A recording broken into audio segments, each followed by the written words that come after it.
I had one simple job. I just had to introduce myself at a meeting. And somehow I looked at everyone and said, "I'm marketing." Not "I am in marketing," just "I marketing." Oh no, the classic disappearing verb. It was terrible. I knew the rule, I studied it. But when everyone looked at me, my grammar just walked out of the room. That is a perfect example of survival mode. And if you are listening right now and you have ever dropped a small grammar word when you felt nervous, this episode is exactly for you. I am Tom. And I am Alice.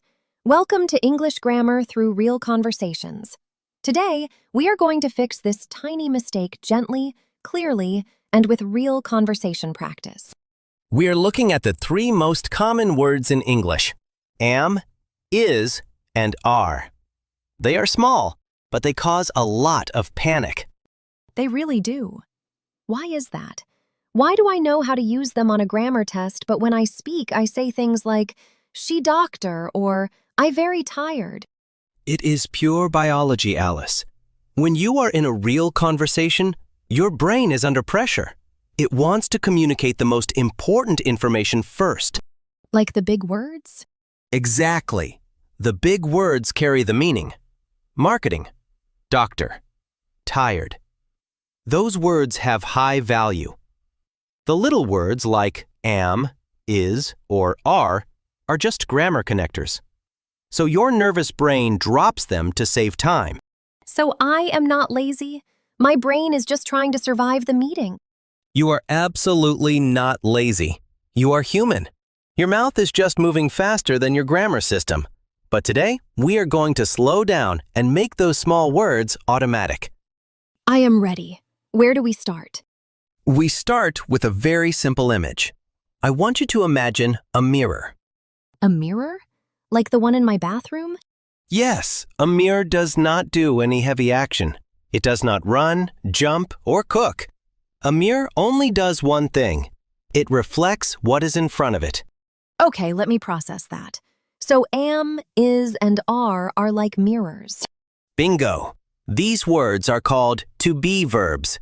But don't worry about the academic name. Just think of them as the mirror. They connect the person to their identity, their feeling, or their location right now. Can you give me an example? Sure. I am Tom. The word am is the mirror. It connects I with Tom. They are the same thing. Oh, I see. So if I say, I am Alice, the am is just holding up the mirror to show my name. Exactly. And we have three mirrors depending on who is looking into it. Right. Let me guess. If it is just me, I use am. I am. Spot on. If it is one other person or thing, like he, she, or it, I use is. He is. She is. It is. Perfect. And if it is plural, like you, we, or they, what is the mirror? That would be are. You are, we are, they are. You nailed it. That is the whole rule. I am. He, she, it is. You, we, they are. It sounds so simple when you say it like that. But then real life happens. Let's talk about real life. Let's open the error lab. I love the error lab. It is the friendly repair shop for our grammar. Yes, it is. I'm going to give you some common mistakes. These are the sentences where people forget the mirror. I want you to listen and fix them. I am ready. Give me the first one. Red light, tiny grammar alarm. Someone says, "My brother, engineer." Oh, I have heard that before. The meaning is there, but the mirror is missing. It should be, "My brother is an engineer." Perfect. Why is? Because my brother is one person, he. So the mirror for he is. My brother is an engineer. Excellent. Let's try another one. Someone is looking for their keys and says, "Where they?" I think I said that yesterday. The grammar alarm is ringing. It should be, "Where are they?" Exactly. They needs the mirror are. Where are they? You know, when I hear it, I know it is wrong.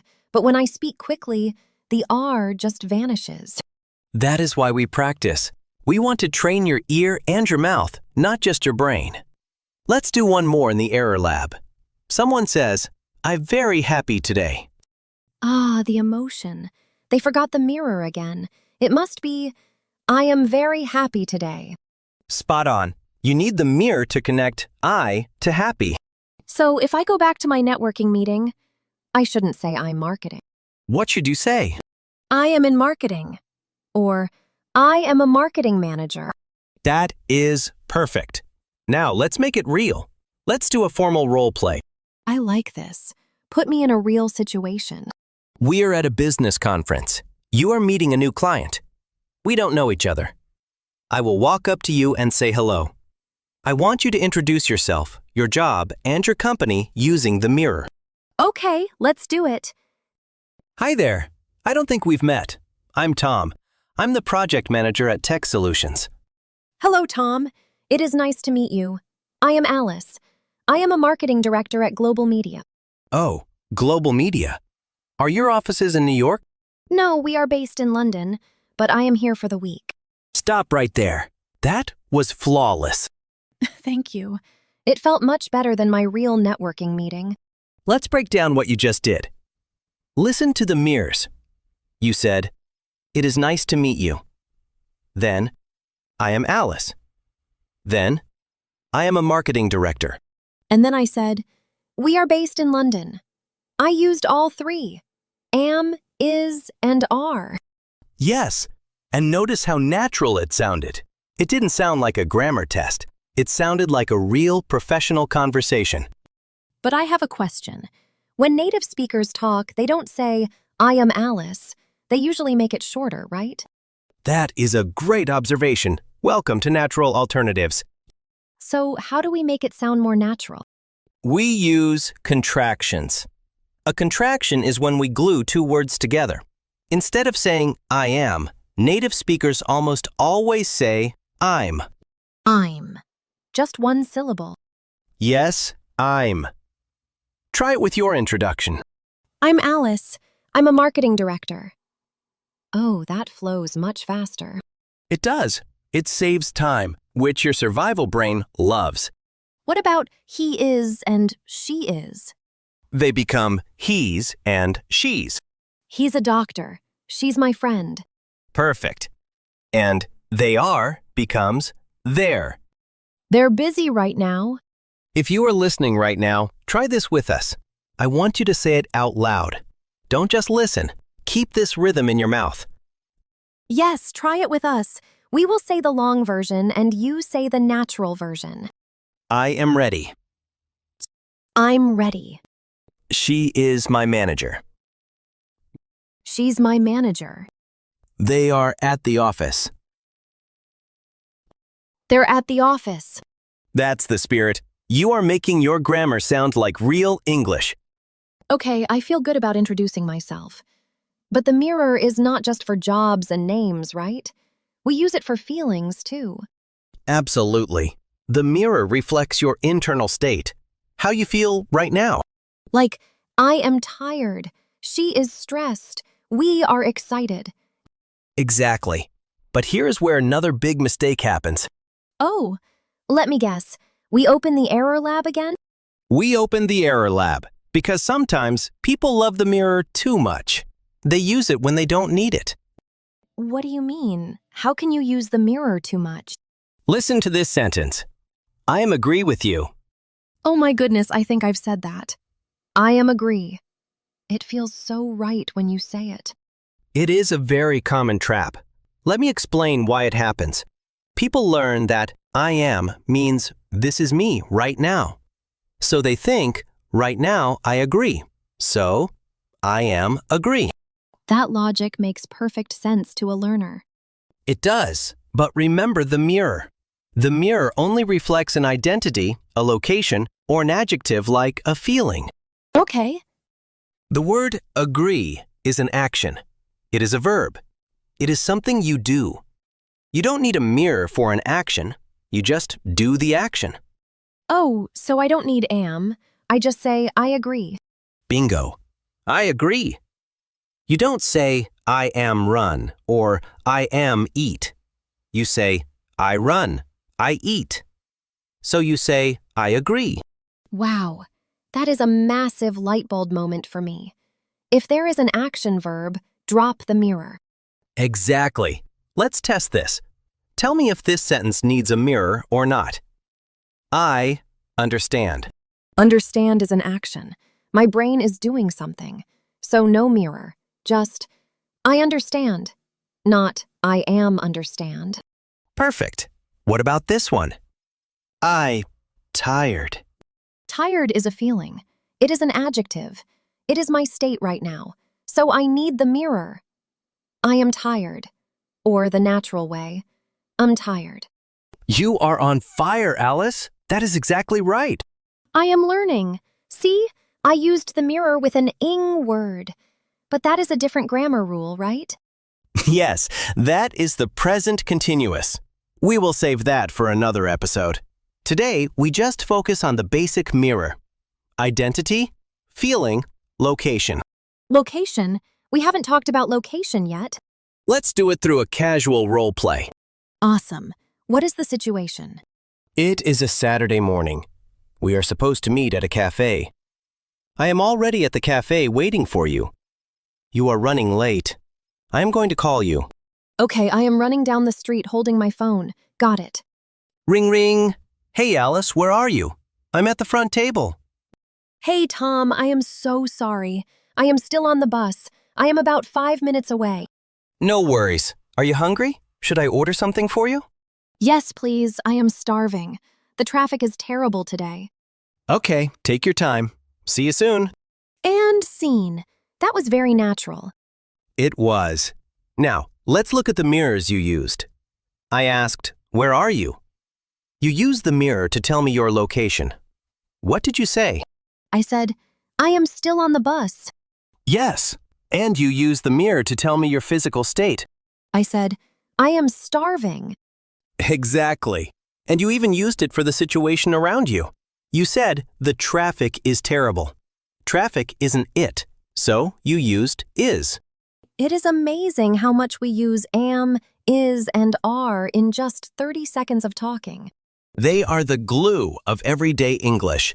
You cannot have a real conversation without them. That is why we need to make them automatic in your brain. And how do we make them automatic? Because knowing the rule is one thing, but saying it is different. We make it automatic by doing reps, like at the gym. It is time for our shadowing section. Yes, shadowing. This is where we practice speaking out loud. Exactly. If you are listening, this is your time to work. I will say a sentence. I will pause. I want you to repeat it out loud. Repeat with me, not after me. Try to match my rhythm and my tone. Don't just listen quietly. Let your mouth feel the words. If you are on the bus, maybe say it quietly. If you are at home, say it proudly. We will do a slow round first, then a natural, faster round. Ready? I'll try with everyone. I am a student. I am a student. She is my sister. She is my sister. They are very busy. They are very busy. We are at the restaurant. We are at the restaurant. Great job! Now let's do the natural alternatives. We will use the contractions. I'm, she's, there, we're. This is how native speakers actually talk. Let's do it. I'm a student. I'm a student. She's my sister. She's my sister. They're very busy. They're very busy. We're at the restaurant. We're at the restaurant. Excellent work. How did that feel, Alice? It felt really good. When you use the contraction, the sentence flows like water. We're at the restaurant is so much smoother than we are at the restaurant. Exactly. And remember, slowing down to practice like this is how you build confidence. Exactly. And remember, slowing down to practice like this is how you build confidence. You are reprogramming your brain. You are telling it, hey, we don't need to drop these words. We can say them naturally. Okay, I feel great about making statements, but a conversation is a two-way street. What if I want to say no? Or what if I need to ask a question? I am so glad you asked. Because if you can only make positive statements, your conversations will be very short. We need to talk about negatives and questions. Let's start with saying no. How do we cover the mirror? It is incredibly simple. You just add one small word right after the mirror. The word is not. Just not? That is it. I am not. He is not. They are not. Let me try that. If someone asks me if I am a designer, I say, I am not a designer. Perfect. But of course, we are going to open the error lab because people make a very specific mistake here. The grammar alarm is ready. Hit me. Red light. Listen to this sentence from a real email. We know ready for the meeting. Oh, I have seen that in text messages. We know ready. It sounds like they are translating word for word from their native language. Exactly. Many languages just put a no before the adjective. But in English, you still need the mirror. You cannot just say, no ready. You need the mirror and then the negative. So it must be, we are not ready for the meeting. Spot on. Let's try another one. Someone says, she not at the office today. They forgot the mirror again. They just used not. It should be, she is not at the office today. Exactly. The mirror is the core. You cannot build a negative sentence without it. But earlier, you taught me about contractions, the natural way native speakers talk. Do we use contractions for negatives too? We absolutely do. And this is where your English will start sounding incredibly natural. Let's look at is not. When we glue them together, what do they become? Is not becomes isn't. Yes, isn't. She isn't here. It isn't a problem. Oh, I like that. It isn't a problem. That sounds so much better than it is not a problem. It flows perfectly. And what about are not? Are not becomes aren't. Yes, aren't. They aren't ready. We aren't sure. Wait, what about am not? Does that become amped? No, English is a little weird there. Amn't is not a standard word. For I am not, we usually just contract the first part. We say, I'm not. Ah, I see. So it is, I'm not, he isn't, they aren't. You got it. If you are listening right now, try saying these 3 sentences out loud with Alice. Let your mouth feel the natural rhythm. I'm ready. Let's practice. I'm not sure. I'm not sure. She isn't here today. She isn't here today. They aren't in the meeting. They aren't in the meeting. Excellent. Now you have the tools to agree and the tools to disagree or say no. But to really keep a conversation going, you need to ask questions. Asking questions always makes me nervous. I feel like the word order gets tangled in my brain. That is completely normal. Questions change the rhythm. But the rule for the mirror is a very simple trick. You don't need any new words, you just flip the order. What do you mean by flip? Let's take a basic statement. You are ready. The person is first, the mirror is second. You are. Okay, you are. To make it a question, just flip them. Move the mirror to the front. Are you ready? Wait, that's it? I just put the mirror first? That is it. No extra grammar. Just flip it. Try this statement. He is the new manager. Make it a question. The statement is, he is. So I flip it. Is he? Is he the new manager? Bingo. Try another one. Statement. We are in the right room. Flip it. Are we in the right room? Perfect. And one more. Statement. I am late. Am I late? Oh my goodness, that is so easy when you think of it as just flipping the first 2 words.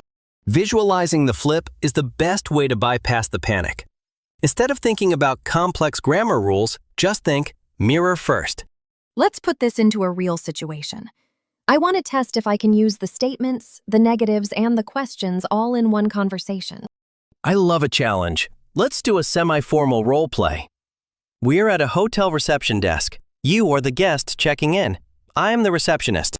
Okay, I have my suitcase. I am tired from my flight. I am ready. Good afternoon. Welcome to the Grand Hotel. Are you checking in? Yes, I am. My name is Alice Johnson. Let me check the system.